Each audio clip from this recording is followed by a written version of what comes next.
नमस्कार, नीलम फॅशन क्रिएशनमध्ये तुम्हा सर्वांचं खूप खूप स्वागत आहे। आजच्या व्हिडिओमध्ये मी तुम्हाला 36 साईज कटोरी ब्लाऊजचं कटिंग दाखवणार आहे। तर इथे मी इथे पहिल्यांदा उंची घेणार आहे।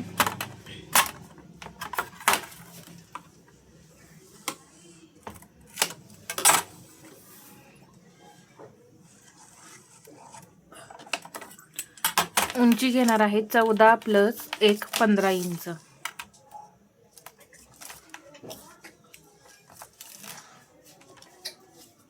तर पहा, इथून असं हे 15 इंच या इथे आलं। अजून एकदा मी 15 इंचावरती मार्किंग करून घेते।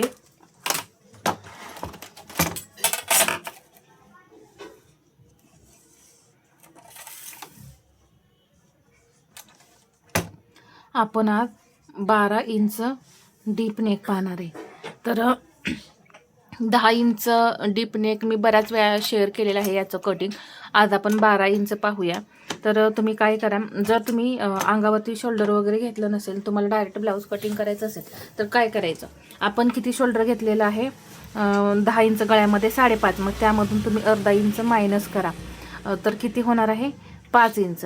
तर आता इथं जो मी फॉर्म्युला सांगणार आहे तुम्हाला 12 इंचनुसार ते अंगावरती शोल्डर घेऊन सांगणार आहे। जर तुम्ही अंगावरती शोल्डर घेतलं नसेल ना, तर या पद्धतीने शोल्डर फॉर्म्युला तुम्ही वापरा।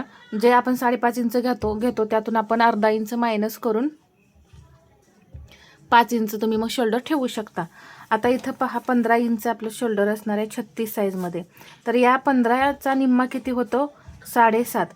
12 इंच डीप नेकसाठी आपण यातून 2.5 इंच मायनस करणार आहे। तर हा फॉर्म्युला वापरायचा आहे। मग अंगावरती शोल्डर कितीही येऊ दे, 14.5 येऊ दे, 14 येऊ दे, तर मग तुम्ही हाच फॉर्म्युला सर्व साईजमध्ये वापरायचा आहे। तर 2.5 इंच आपण यातून जर मायनस केलं 7.5 मधून, 15चा निम्मा किती 7.5, 7.5 मधून 2.5 गेले तर 5 इंच राहतात। पहा, बरोबर 5 इंच इथं आपलं शोल्डर आलेलं आहे। तर मी आता इथे 5 इंच शोल्डर घेणार आहे। अजून एकदा इथे 5 इंचावरती मार्किंग करून घेतलं। मुंडा घेणार आहे 6 इंच आणि एक लाईन ओढून घेते। इथेही मी एक लाईन अशी ओढली। आता चेस्टचं मार्किंग करायचं आहे। आता हा झाला शोल्डर फॉर्म्युला। आता आपल्याला इथे चेस्टमध्ये चेस्ट आपली किती येणार आहे 36चा चौथा भाग 9। त्यातून आता आपण 12 इंच डीप नेकसाठी आपण डायरेक्ट अर्धा इंच मायनस केलं तरी चालतं, किंवा पाव इंच सुद्धा मायनस केलं तरी चालतं। आता ते कशावरती डिपेंड आहे, जर तुम्ही 3 इंचपर्यंत जर रुंद गळा घेत असाल तर चेस्टमधून पाव इंच फक्त मायनस करा, आणि 3.5 पासून जरा जास्त पुढे जर घेत असाल 3.5 आणि त्याच्यावरती, तर मग तुम्ही इथं अर्धा इंच चेस्टमधून मायनस करा। आता शक्यतो ब्रॉडच गळे असतात, तर मी इथं सरळ सरळ अर्धा इंच मायनस करणार आहे। मग इथं किती झालं 9.5, आणि याच्या पुढे हे 1.5 इंच मार्जिन।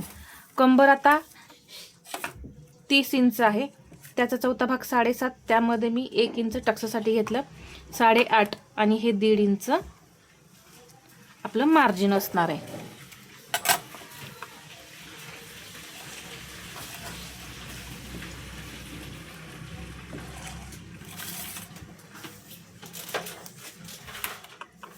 अर्धा इंच क्रॉस बॅक द्यायचा आहे।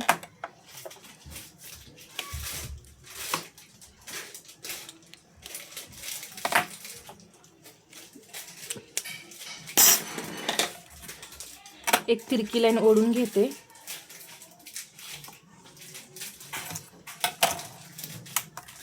आणि इथून घेणार आहे मी 1 इंच आणि वरती 1 पॉइंट। आता हा आकार द्यायचा आहे। हा आकार देताना या पद्धतीने द्यायचा, इथून थोडं असं आतमध्ये येत हा आकार द्यायचा असा। तर हा झाला आपला पाठीमागचा मुंडा। तर हा मुंडा आपला घेर बरोबर आहे का हे आपल्याला पाहायचं आहे। तर मुंडा घेर आपला 8.5 इंच आहे। तर इथे शोल्डर जोडण्यासाठी अर्धा इंच जे आहे ते सोडून आपला इथपर्यंत मुंडा घेर आपल्याला मोजून घ्यायचा आहे। तर पहा, इथं आपण ड्रॉ केला आहे मुंडा, त्यानुसार आपण मुंडा घेर पाहू. तर पहा बरोबर 8.5 इंच मुंडा घेर आपला आलेला आहे. तर या इथे जी मी मुंड्याची उंची 6 इंच घेतली होती ती बरोबर आलेली आहे. आता इथे आपण शोल्डर पट्टी किती ठेवायची आहे? 2.5 इंच. 2.5 इंच मी पट्टी ठेवणार आहे. तर त्यात मी अर्धा इंच प्लस केलं तर 3 इंच घेतलेलं आहे. तर बरोबर 2 इंच गळ्याची रुंदी राहिलेली आहे. आता इथे हा पॉईंट दिल्यानंतर 1.5 इंच शोल्डर आपण इकडे गळ्याकडे डाऊन करायचं आहे आणि इथून तुम्ही मग गळाची उंची टाकायची आहे. गळा आपला 12 आहे, 12.5 वरती पॉईंट द्यायचा. मग इथून तुम्ही 3 सव्वा 3 इंच घेऊ शकता.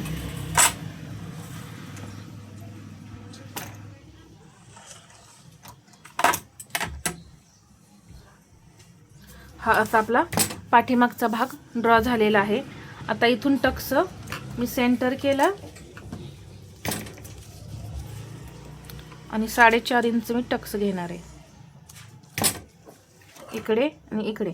आता इथे काय करायचं, जरी आपण टक्ससाठी इथं मार्जिन जे आहे ते 1 इंच प्लस केलं असलं तरी 12 इंच डीप नेकमध्ये काय करायचंय, अर्धा इंचापेक्षा 1 पॉईंट कमी एवढंच आपल्याला इथं हा टक्स जो आहे तो घ्यायचा आहे. म्हणजे टोटल आपण 1 इंच टक्स घेतो ना, तो इथं टोटल तुम्ही टक्स 1.5 इंचच घ्या, म्हणजे हा गळा इथून जास्त पसरत नाही. आता इथे 1.5 इंच वरती जायचं आहे. जसं आपण अर्धा इंच जातो ना, तर डीप नेक आहे 12 इंचाचा, त्यामुळे आपण इथं 1.5 इंच वरती जाऊन हा असा भाग कट करून काढायचा आहे. इथं हा भाग आपला कट होऊन निघणार. तर अशा पद्धतीने हा बॅक पार्ट आपला तयार झालाय. आता फ्रंट पार्ट कसा तयार करायचा हे सांगते.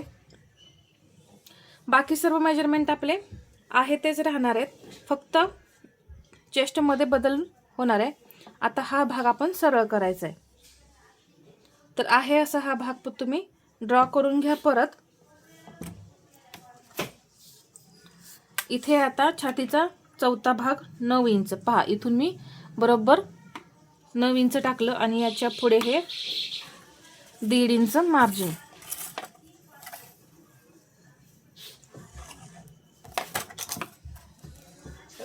आता हे जोडून घ्यायचं. आता हा पाठीमागचा भाग असा डाऊन होता. आता पुढचा भाग घ्यायचा आहे, 1.5 इंच घ्यायचा आहे आणि इथून या पद्धतीने आकार द्यायचे मुंड्याला. हे आकार झाले. आता पुढचा गळा आपला 6 आहे, 6.5 इंचावर तुम्ही मार्किंग करून घेते. इथून 2.5 इंच एक बॉक्स तयार करून घ्यायचा. गळ्याला आकार देऊन घ्यायचे. क्रॉस पट्टी 2.5 इंच.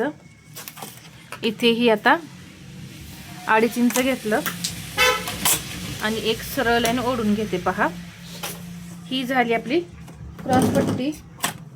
आता आपण इथे क्रॉस पट्टीला आकार देण्यासाठी घेणार आहे. तर पहा क्रॉस पट्टीला आकार देण्यासाठी घ्यायचं 1.5 इंच 0.75 आणि इथून आकार द्यायचे. 5.5 इंच कटोरी घेणार आहे. इथंही मी 5.5 इंचावरती एक पॉईंट दिला, सरळ लाईन ओढून घेतली.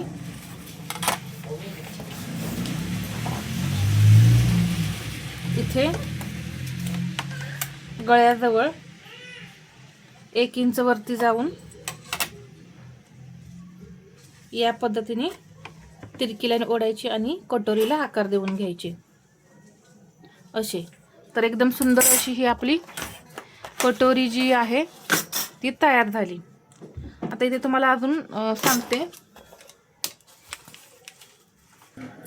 ही क्रॉस पट्टी जी आहे ही आपल्याला अर्धा इंचाने अशी वाढवायची आहे. आता इथे तुम्हाला अजून काही शंका, आता इथे पहा अजून अर्धा इंच इथे मी हा पॉइंट वरती देणार आहे आणि एक लाईन अशी ओढून घेतली. आता हे इथं कट होऊन निघणार आहे हा कपडा इथे, आणि इथे हा कपडा कट होऊन निघणार इथे असा, हे लक्षात घ्या. आता ही पूर्ण ड्राफ्टिंग मी तुम्हाला दाखवले. तर आता आपण ही कटोरी वाढवून घेऊया. कटोरी इथं अर्धा इंच, इथे पाव इंच आणि इथे 1.5 इंच, इकडेही 1.5 इंच आणि हे अशी अगदी हळूहळू अशी वाढवायची. जर आकार चुकीचा वाटत असेल तर तो डबल देऊन घ्या. हे असं परत हे याचा सेंटर करायचा आणि इथून परत 1.5 इंच आता हे जोडून घ्यायचं.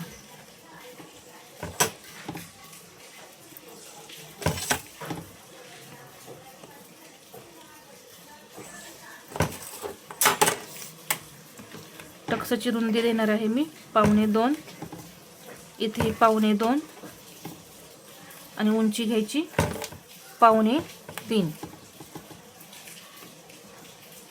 तर अशा पद्धतीने इथे मी तुम्हाला पूर्ण ड्राफ्टिंग कटोरी ब्लाउज दाखवलेला आहे. तर 12 इंच डीपनेकमध्ये तुम्ही कुठे कसे कोणते फॉर्म्युले वापरायचे हे झालेलं आहे. तर तुम्हाला अजून काही यामध्ये शंका वाटत असतील तर कमेंटमध्ये विचारा आणि हा व्हिडिओ आवडला असेल तर लाईक, शेअर आणि सबस्क्राईब करायला विसरू नका. धन्यवाद.